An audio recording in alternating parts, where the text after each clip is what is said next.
this mic. Here we go. Oh, okay. So, Thank you. All right.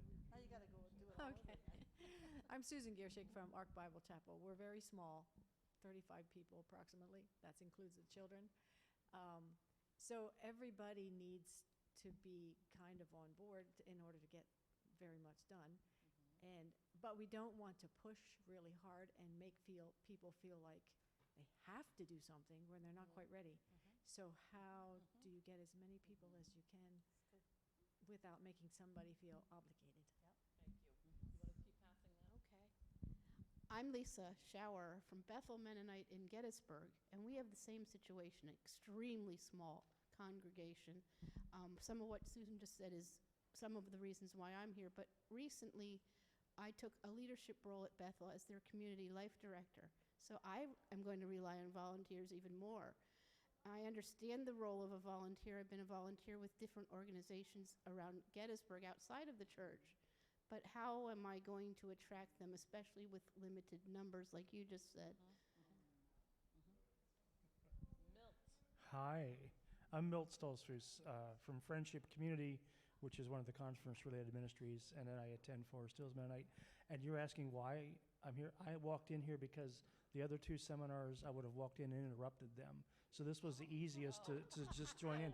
So I really didn't have a strong reason to be here, but I'm always anxious to hear about volunteers because we use volunteers in our conference-related ministries as well. Well, hopefully we'll learn from each other here. Here. Milt, we're glad to have you. Lynn Carlson, Forest Hills Mennonite Church, and I volunteer with various organizations and who are all run by volunteers, really, just like the churches are. So I just came kind of out of curiosity and because I just love the presenters so much. So Yeah. She is a board member with our organization, and so we love Lynn dearly. And she also is an alumni. Yes. And she's also going with a group of young adults, well, I guess teenagers, that are headed to the Czech, and our kids get to come too. So we have a group of singers from the Mennonite Children's Choir going to the Czech for 2 weeks. And Germany. Yeah, and my prayer is that there will be healing. One thing we were talking about with one of the members is that in World War II, in parts of the Czech that are close to Germany, the Czechs, and this is, we all know that there's terrible stories from World War II, but the Czechs pushed the Germans out of this city. And as the Germans left, they stopped by every house to curse it before they left. And so, this is the world that we're living. And we get to watch that happen again, where we want to see the Spirit of God change this world for the good.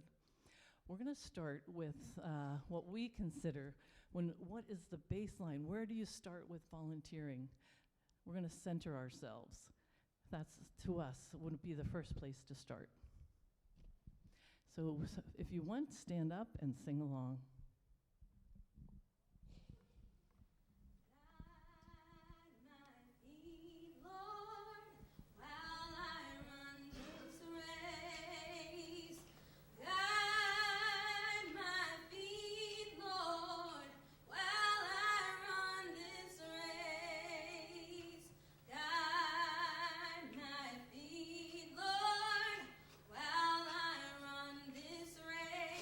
For I don't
spent some, ACC and LMC spent some time with Oshita Moore.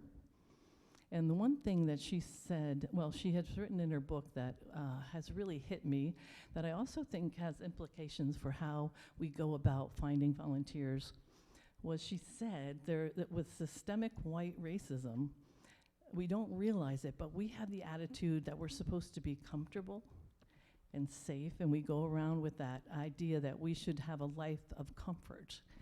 And reading that has really convicted me, and I've been thinking, I'm not sure of all of the implications as I think of that, and what does it mean, and how have I fell into that idea that my life is supposed to be comfortable when I serve one who picked up the cross. So it's just something, it's been some new teaching for me. But the other piece that I watched with Oshita is that she continually centers herself. So I wanted us to start with, let's always, whatever activity we're going towards, how do we center ourselves?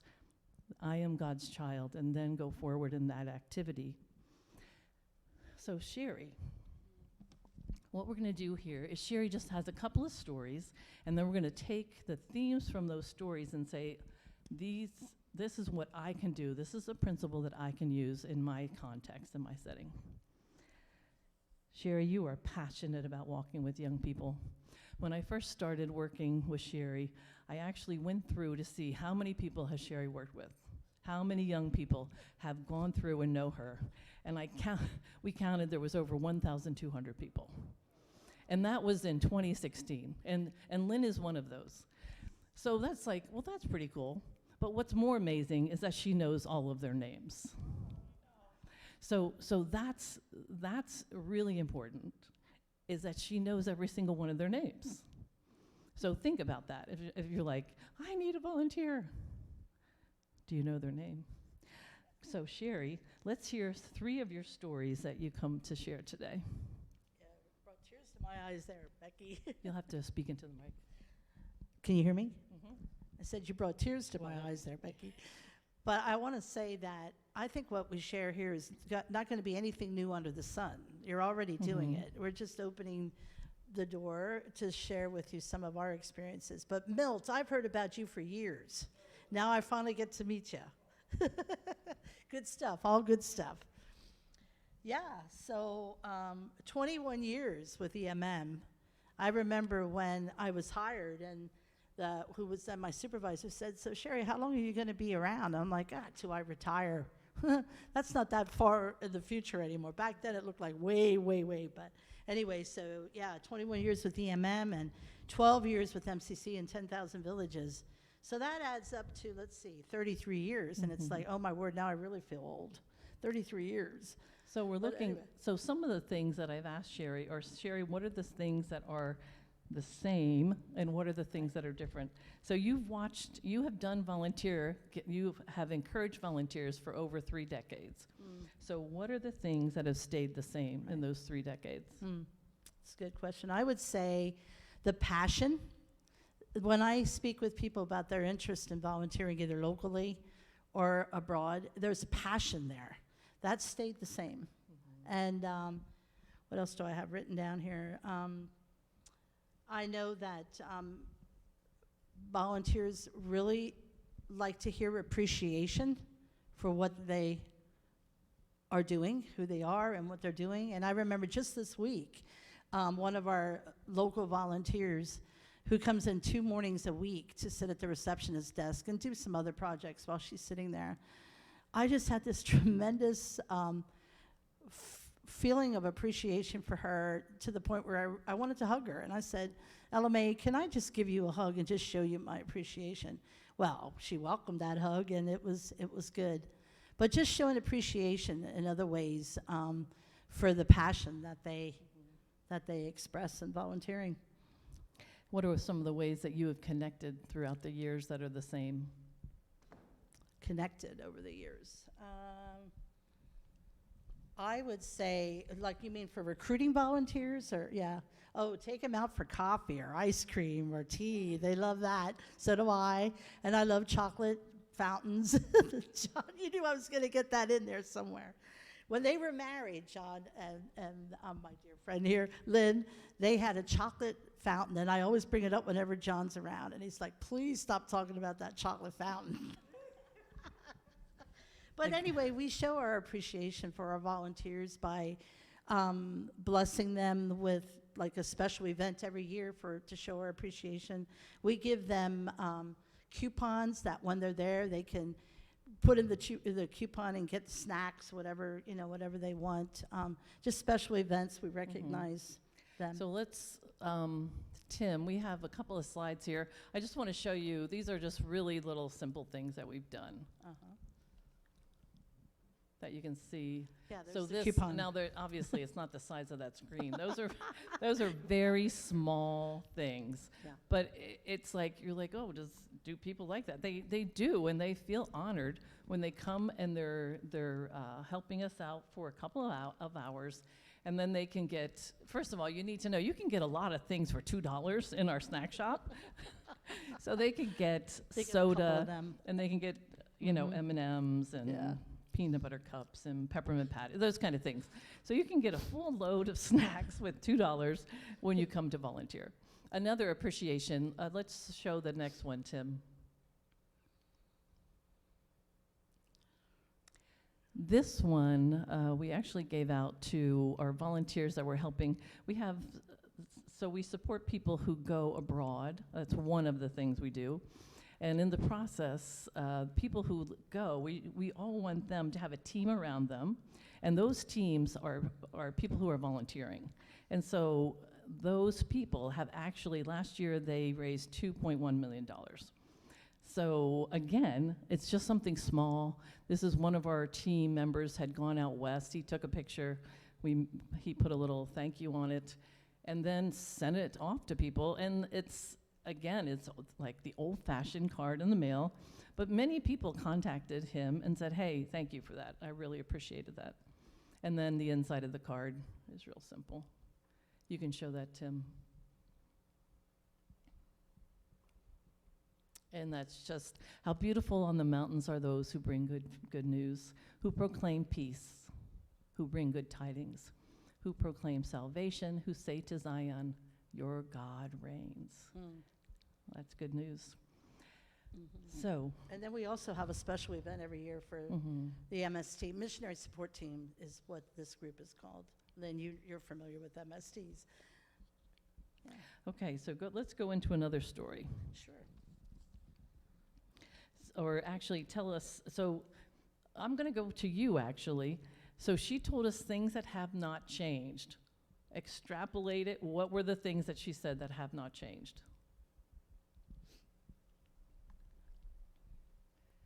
You can stand up and yell. Oh, you got to say that to the microphone, Shar. Passion for the job. Yes. Yes. What else? Yeah, appreciation. In a tangible form. We also, she's given out candles that somebody makes and has given candles and has taken them for lunch. And so tangible appreciation, words of encouragement. One other thing, there were several things, but one other thing that you can say from her. She knows their name. Don't you love that? Speaking of name, I just wanted to mention that one of the ways that we showed honoring our volunteers at the receptionist desk is we had their nameplates made. So their name, when they come in, like we have several volunteers at the receptionist desk. And hey, by the way, I'm going to put this plug in. If you're ever interested in that, just let me know. We always have need for receptionists. It's a lot of turnover. But their nameplate, just simply their name. Oh, hey, you're the receptionist. Oh, no, you're Ella May or you're Alma or, whoever made a real difference for them. Yeah, both men and women come in and do that Yeah. and have helped us. And all of the staff know who they are. And it's been very helpful. And they also come to our Christmas parties. So if you need a Christmas party, let us know. So there are some things that have changed over these 3 decades, Sheri, and what are those? Yeah, I would say one of them is quantity. The quality is still the same over the years, but quantity. People do not volunteer as much. In fact, I remember a number of years ago sitting in the Lancaster Coffee Company with Mr. Merv Stolzfus, your Merv Stolzfus, and we were lamenting over the fact that, young adults, or people in general, but we were talking mostly young adults at the time, they're just not coming our way. And there's a lot of competition out there for their time and their efforts. For instance, parents really want their children to get scholarships to help pay for college, and so they're encouraging them to be involved as much as you can in sports or as much as you can academically, and neither one of them are wrong.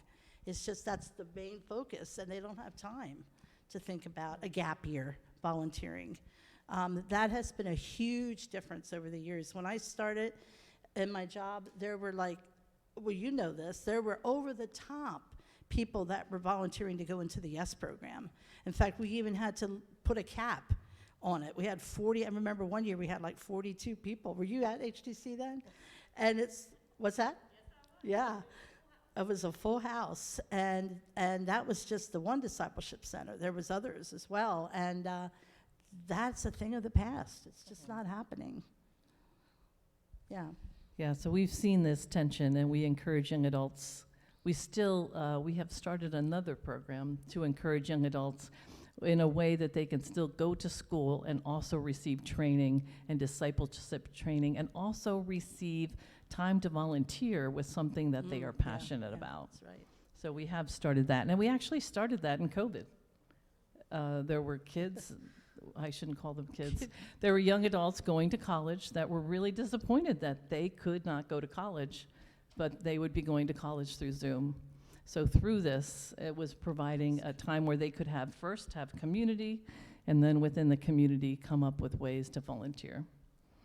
That seems to have been successful. John?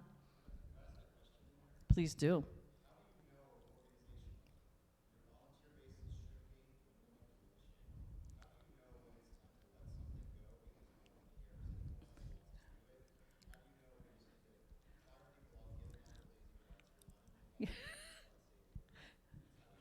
Yeah. Well, one of those... Talking to the microphone. I thought, okay. Yeah, good question. And that brings back a painful memory for me when we had to finish the YES program. We agonized over that decision. Of course, I wasn't the sole, it was other people that made the final decision, and I hear that yet to today. Today, I hear, why did you get rid of the YES program? Well, people were just not coming. Parents weren't encouraging their kids to come. Now, the program that you talked about, Becky, is called Advance, and that's a lot similar to the YES program, Advance and Advance Global now. But, there's a time when you have to just recognize, times we're living in a different time. One of the things that changed is communication even, how you communicate.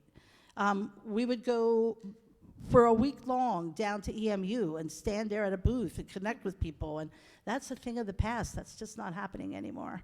So how do you communicate? Well, texting and other ways of social media, things like that. But did I answer your question? Sort of. I think what you're saying, John, is hard. When we recognize, it is time for something to die.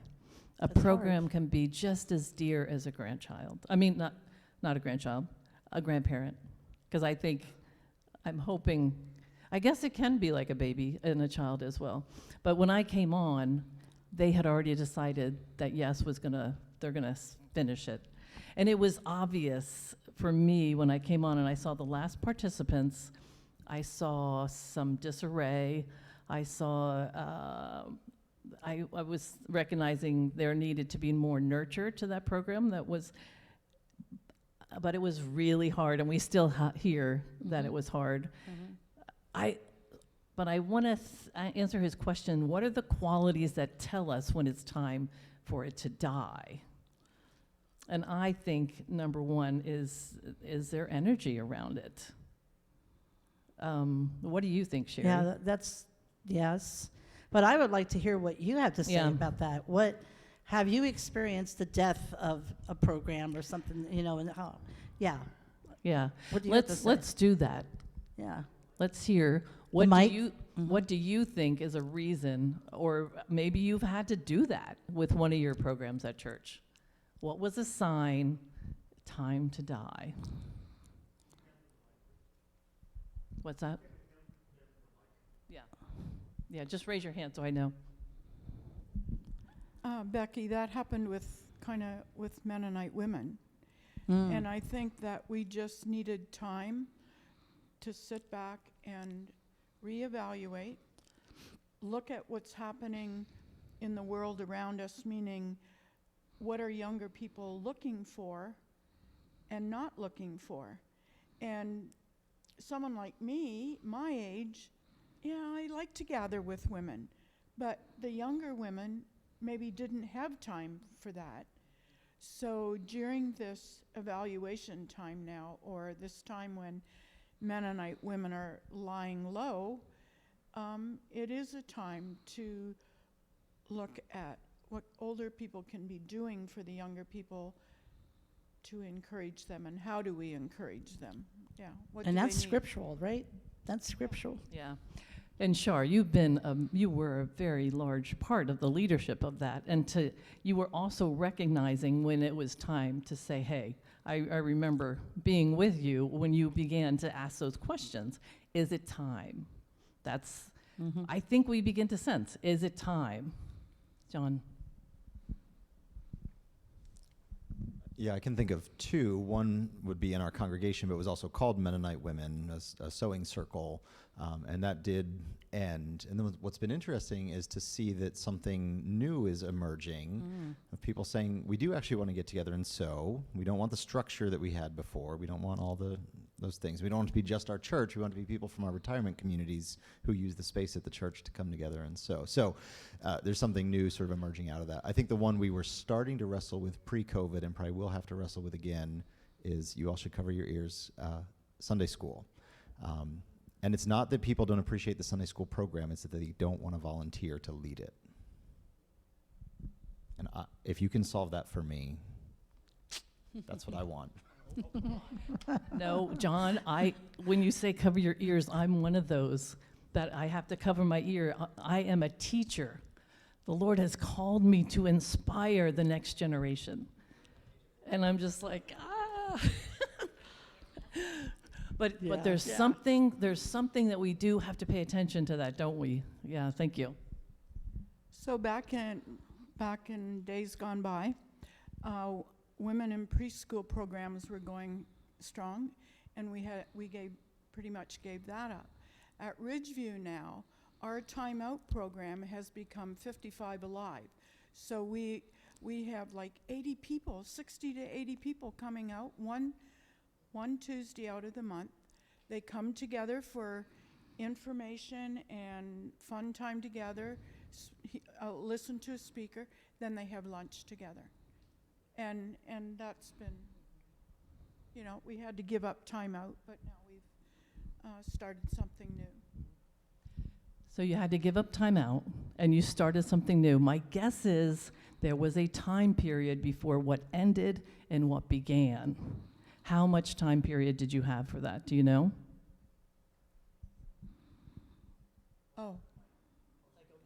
10 years, probably 10 years. Okay, 1 decade of waiting.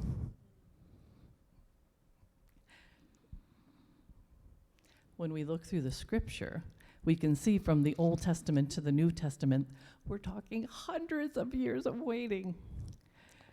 So if we really say we serve this ancient God, we should be people that are really good at waiting.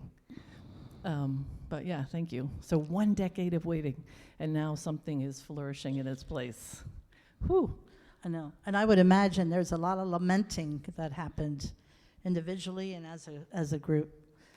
Does anybody else want to say something when you knew you had time, that this is time for this particular program to die? Anybody else want to give a testimony to that?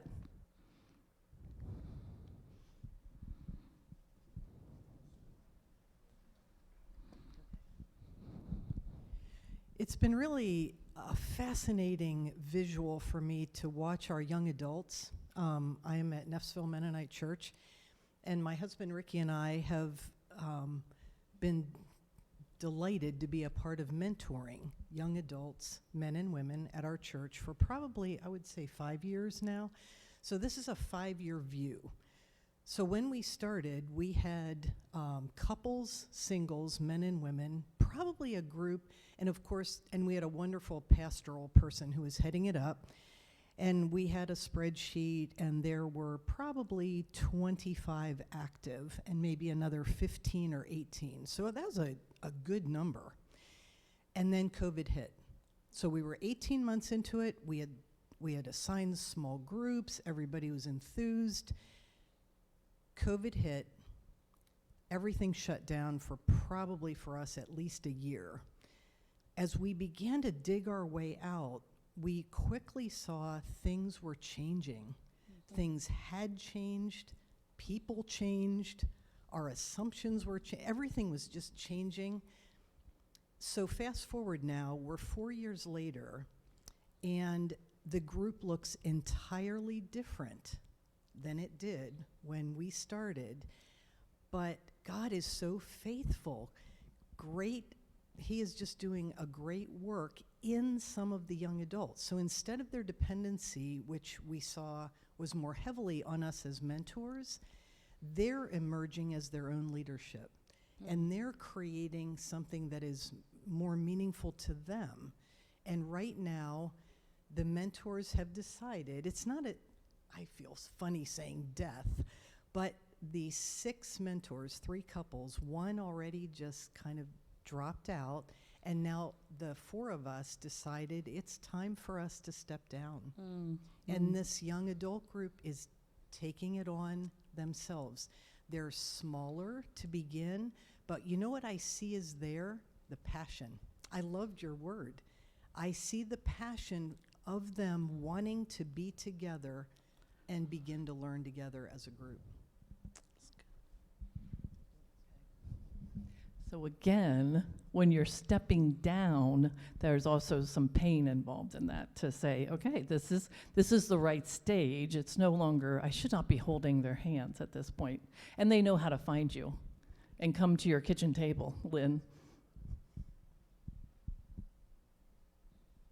I was just going to ask how that began. Like, they chose you, or you chose them, or how did that happen?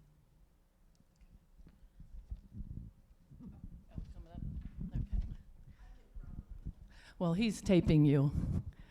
You're going to be taped for posterity. I think your question is excellent, and I'll go back to, we had a pastor that was specifically overseeing the young adult ministry, so she went to the young adults and said, could you tell me who you would enjoy having as older people walking alongside of you? So humbly, very humbly, my husband and I were one of the 6 chosen.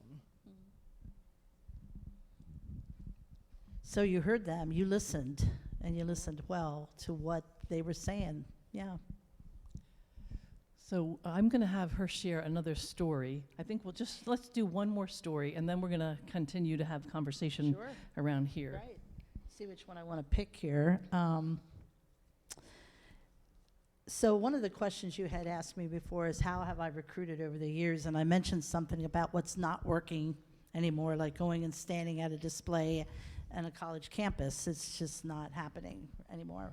But it was funny because I was in conversation with a young gal last year over email, and then she made a decision that she was going to go to Honduras, and bless her, and she was there for 8 months. And 2 weeks ago, I got an email from her. Sheri, I'm home, and there's something that I'd like to do for the summer. And, well, I was on it right away. Well, we laughed together because till it was all said and done, we realized that she emailed the wrong Sheri. And so we got a real kick out of that. But, hey, we got on that. And she came in then last week, and we sat together over tea. And I heard her, I listened to her passion to serve, and but she said, "But I'm going to college, and I I'm not going to give that up." And so I said, "You can go to college, and you can serve locally here with the refugee program. There's a lot that's happening down in the first floor at EMM with the Hub 450 program." And so she's sending in her application, and she's going to be another one of our advanced students that is going to be going to college, but serving locally. So that's the best way, I think. Building relationship with people is probably the best way to recruit. Yeah. Yeah, and we also have stories that are not success stories. Yeah.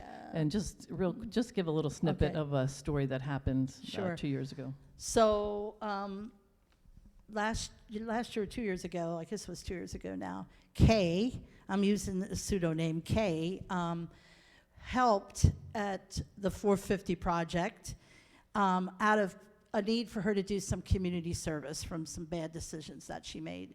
Well, while she was there helping out at the one night at Hub 450, she got to talking to Joe Hollinger. Do y'all know Joe? Yeah. So, and Joe said, "You know what? Why don't you get in touch with Sheri, and she can talk to you more about joining the advanced program." So that happened, and we built a good relationship. She came on board.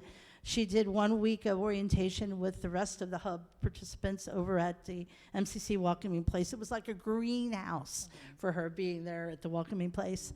And so she came on board, and unfortunately, she made some really bad, stupid, I'm going to say, decisions, and she dropped out. She needed to drop out. But you know what's awesome, though? It was a success story at the beginning, and then that happened, but the relationship continues. The story's not over yet. Yeah. And so that's So the awesome. one thing you'll find with Sheri is that Sheri's not going to love somebody because she received from them. So when people come around and they're broken and they do make life a lot harder, they still know Sheri's going to know their name, and she's not going to drop them out because, oh, you didn't do what I wanted. Well, let's just make one thing doesn't clear. act I like do that. not walk on water. I just want to say, I'm broken just like everybody else, and God. And I want to show means one more testimony from a young adult that we have. There's the next video that's just 2 minutes long, and I want to show that to you because this would be a young adult, and this would be during COVID. And he,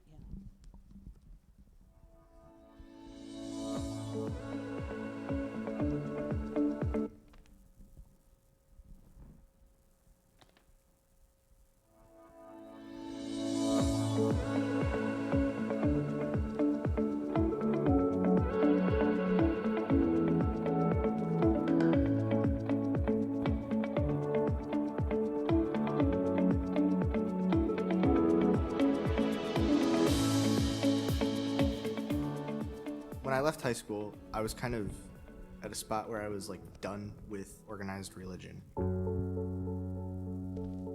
Deliberately picked a college that I knew nobody else from my high school was going to. I didn't realize how much that meant to me until I kind of left. I ended up in this place where I was applying for jobs and internships and things for the summer. I was expecting to go back to college, trying to figure out what life looks like. Finally, I made up my mind in like August. I'm going back to college. They're saying the campus is opening. I'll be able to see all my friends again. And literally the last possible minute, they decided to close the campus again for the fall. This space where it was like, okay, now what? Because I had been planning on that. I hadn't made any plans here. I hadn't made any plans to go anywhere else. I was just looking for something to do that felt meaningful and impactful, allow me to grow more spiritually after the summer and then working at camp.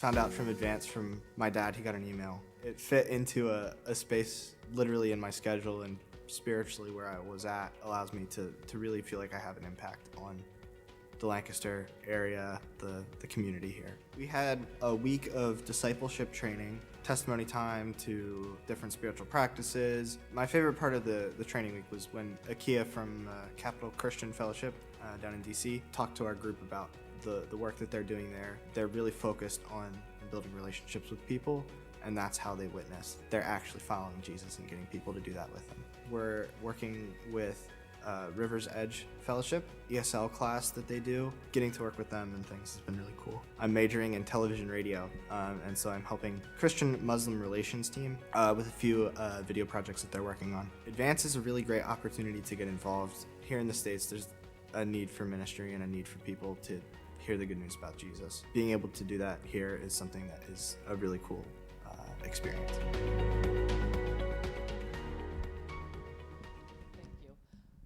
That's a little bit of an advertisement, but it's also, I wanted you to hear young adults. This is a good guy, and he was saying, hey, I was done with organized religion.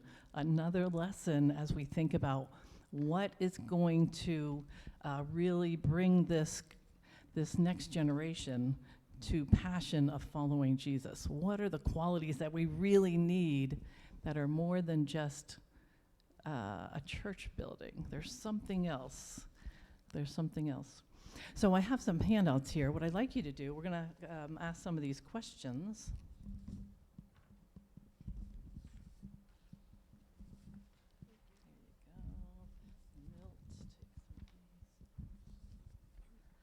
Becky, while you're passing them out, I just want to mention one other unusual situation that happened, that when you're in the moment and you're talking to somebody, you listen, right? You listen and you hear what they're really saying and what they're offering.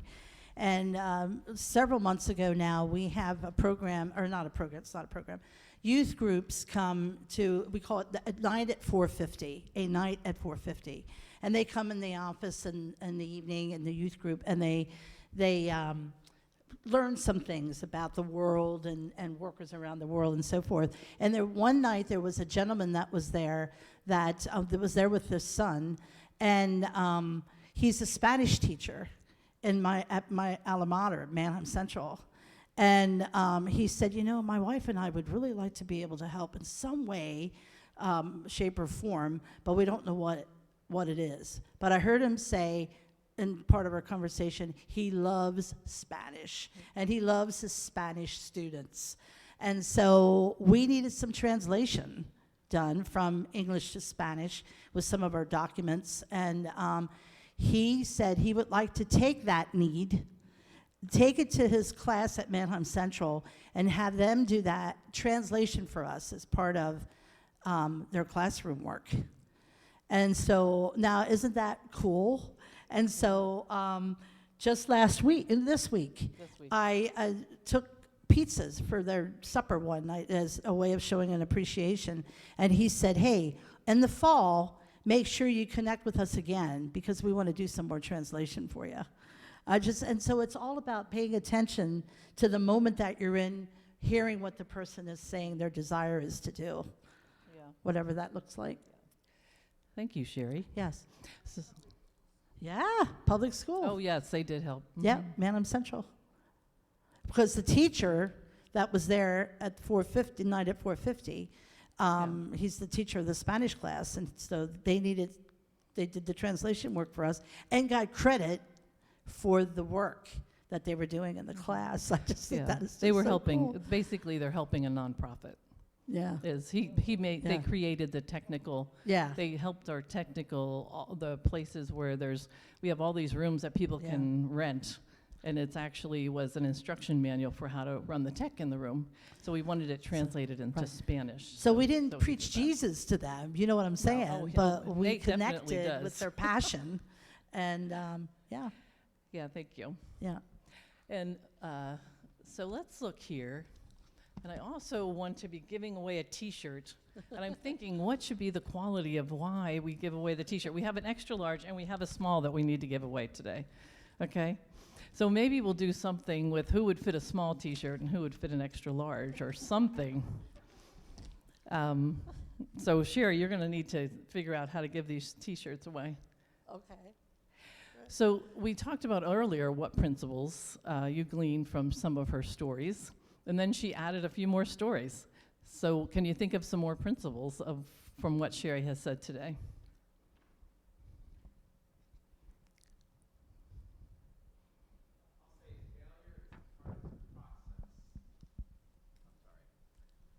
That failure can be part of the process. Yippee! That's good. Yeah. We are allowed to fail. Isn't that good news, Shar?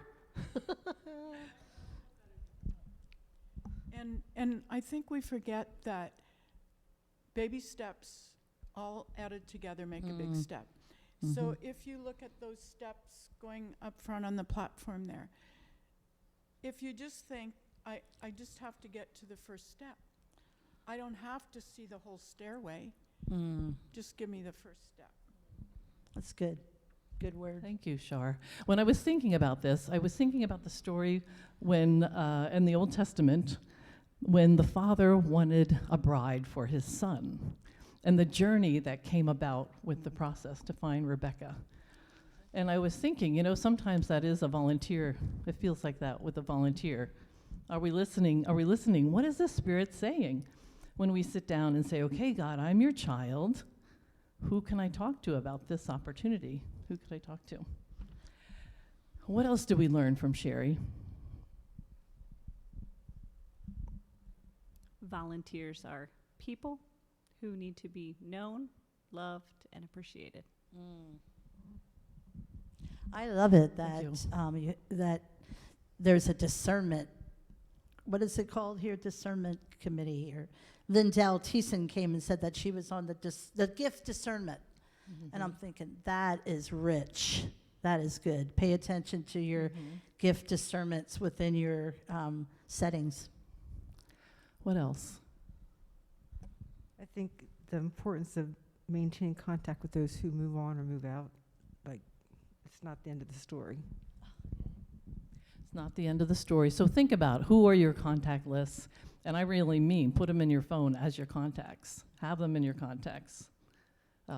John, do you want to say anything? Really? The next question is, what is in your hand and what is working now? So who wants to give a testimony of what is working?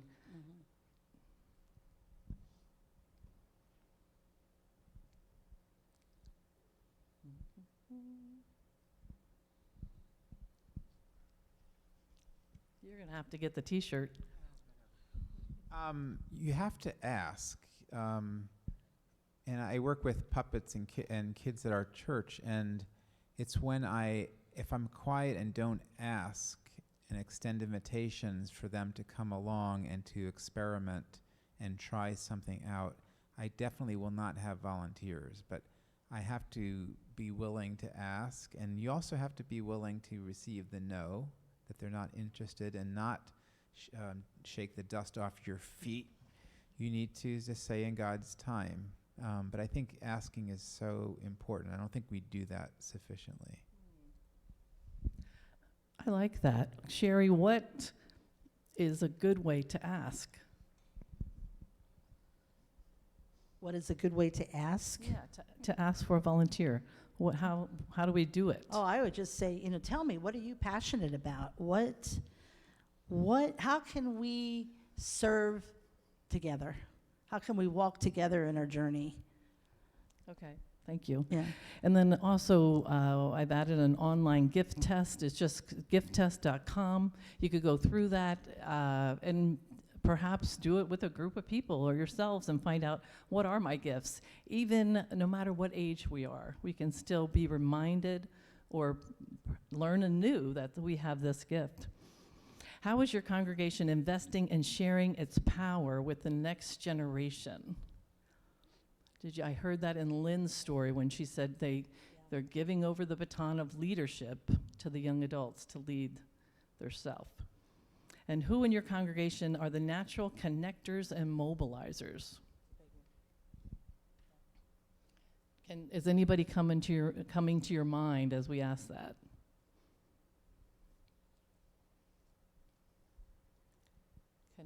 Connectors and mobilizers. Shout out their names. John, you have to have them. Milt, absolutely, amen. Milt, you are. We all know this about you.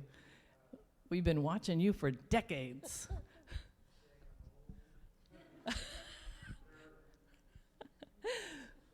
So we all say Milt is a connector. Who else?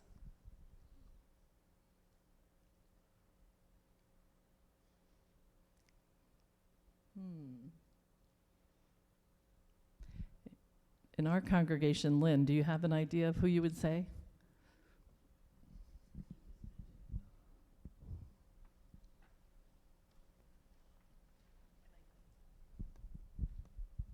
In our congregation, we have a gentleman a little bit older than me. That's how I'll put it. Don Horning is he just loves that. He loves connecting people. So I think, again, it's that passion piece. He is 79. I asked him. He's 79 years old. And then how are you growing your volunteers and listening to their stories? Honestly, I think it's that simple.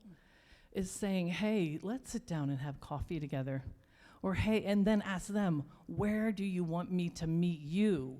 Instead of saying, come here to meet me, but where do you want me to meet with you? That's helpful. So how are we growing volunteers and listening to stories for people under 12?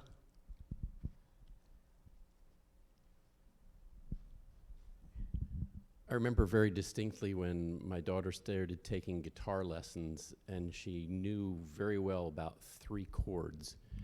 And the leader of one of the praise bands said, come and play in the praise band, and when we get to one of those 3 chords that you know, play it, and, you know, be a part of this. And she was delighted, and it stretched her a little bit, and she enjoyed it. And that was a start of connecting with being up front at church and being involved and being recognized. And as a parent, I watched that and I said, that is so powerful. We don't need to wait for perfection. We don't need to wait for any particular limit. Let's start the invitation. Let's start the inclusion early. Yeah, we have that story when a disciple of Jesus brought that little boy that had a fish and fed all those people, but somebody had to ask the little boy for his fish. I always wondered, what did his mother think when that happened? So include them in whatever way they can be included. Anybody else have a story that they want to share with that? That story about music reminded me of Easter morning. We had decided we were going to go up to the local park and have our service up there, and we put signs up to invite people. Now, we had one person come, so that part didn't work. But the thing I really, really liked, one of the young families with 2 boys, the older one is probably 10, and his dad is very musical, and so he has picked up on a lot of that. And his dad invited him to practice with him ahead of time. They had a trumpet and a trombone, and they accompanied the hymns. And just getting a 10-year-old involved just seems like a really good thing. I was very happy. Thank you for that. Thank you. And then what ways are you honoring and showing routine appreciation to your volunteers? I was just going to add to the last one. I think sometimes as adults, we think it's like a drudge to try to find volunteers, but I work with a lot of young people. I'm a high school teacher. And they don't know their gifts yet. They don't know what they're good at, and they're still kind of excited about it, at least at under 12 especially. And you could actually have a useful volunteer and teach them what they're good at or let them try out some things, so there's excitement there. And so just a reminder that even though we feel it's a drudge and how are we going to get all these places, like kids still have joy and excitement, and we can connect them to their gifts. We have something to give, and we can connect them to their gift. Thank you for that. When we were preparing for this, I actually thought, I want to know how many youth are in the United States. Do we have enough youth that we can get them engaged in this?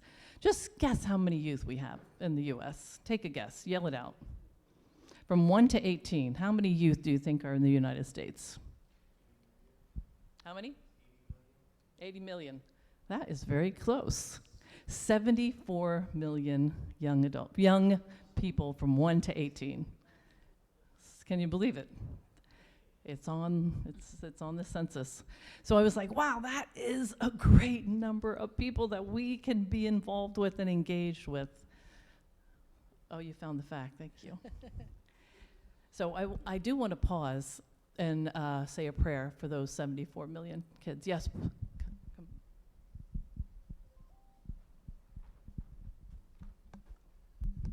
I've had chance to do work with young adults in a number of different capacities. And I find out, like working with MDS or even working in our own church, we've got to find ways to make them successful. And when you get a crew of volunteers come in, pick out the leader and get the leader to bring the rest along. That's always helpful. But find ways where you see a person that if that job's not going to work well for them, if it takes a lot of muscle to do this, move it around to somebody else who can do that. I find giving them a chance and picking stuff out. Look, have you ever thought of this? And it makes a lot of difference. We've had a number of people in our congregation that do volunteer work with MDS and camps, and they have found ways to bring younger people in and say, look, you can do this. And it's amazing how many times they can, and then after that, you don't have to ask. Thank you. At our organization, by having the first floor of the building set aside for immigrants and refugees, that has been a way for us to connect. Young adults want to be involved with something that is tangible, that is going to help an immigrant and refugee. Huge. And so we've been in an uptick with that. And it's been very exciting to watch people and the encouragement that they have from that. Sheri, let's give our t-shirts away. So if I had 20 t-shirts, I'd give every one of you one, because we celebrate you being here with us today. I mean, you're here, you're interested, your heart is here. But I would like to give the t-shirt away to someone whose name begins with an M and they're wearing a green t-shirt. Who would that be?